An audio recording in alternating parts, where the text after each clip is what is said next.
যারা মানে হত্যা করেছে তারা মুখ খুলে ঘুরে বেড়াচ্ছে, নিরীহ যারা তাদের হয়রানি করতেছে। আমরা সুস্থ তদন্ত চাই, যে আমরা নিরীহ মানুষের হয়রানি না হয় সুস্থ তদন্ত করে যারা প্রকৃত দোষী তাদের আইনের আওতায় শাস্তি দেওয়ার ব্যবস্থা হোক। মনে গেছে যার পরে আমার টাকার সুযোগ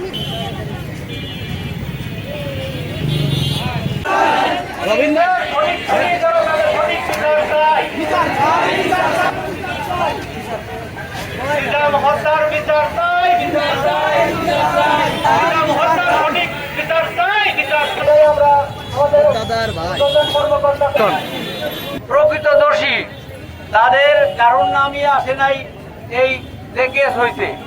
তা আমাদের সকলের প্রাণের দাবি, আমরা খেটে খাওয়া মানুষ, আমাদের 2-4-5 হাজার টাকা খরচ করার মতো কোনো তৌফিক নাই, কিন্তু আমরা কেস কাতালিতে ঝুলতেছি, বাড়ি ঘর দরজা ঠিক মতো ধান পাট কাটতে পারতেছি না, বিভিন্ন রকম নির্যাতনের শিকার হচ্ছি।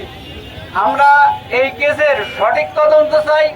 আপনারা আমাদেরকে এতটুকু সহায়তা করবেন যেন এই কেসের সঠিক তদন্ত হয়, প্রকৃত দোষী যারা তাদের যেন শাস্তি হয়, আর যারা নির্দোষ মানুষ যেন খালাস পায়, তারা খেটে খেতে কাজ করতে পারে, স্বাভাবিক জীবনযাপন করতে পারে। হলো না এটা, তারা ভিতরে কিছু টাকা পয়সা লেনদেন করেছে, লেনদেন করে তারা এদের ম্যানেজ করে নিয়ে এই সাধারণ মানুষ এরা তো টাকা বাইর করতে পারে না, টাকা দিতে পারে না। আমাদের সন্তান নিয়ে, ছেলে মেয়ে নিয়ে, আমাদের স্বামীকে নিয়ে আমরা যে সুন্দর পরিবেশ গঠন করছিলাম, আমাদের ভাঙচুর করে, আমাদের স্বামীদেরকে নিয়ে আমাদের নির্যাতন করে আমাদের প্রচন্ডই করছে। এর আমরা দাবি চাই, এর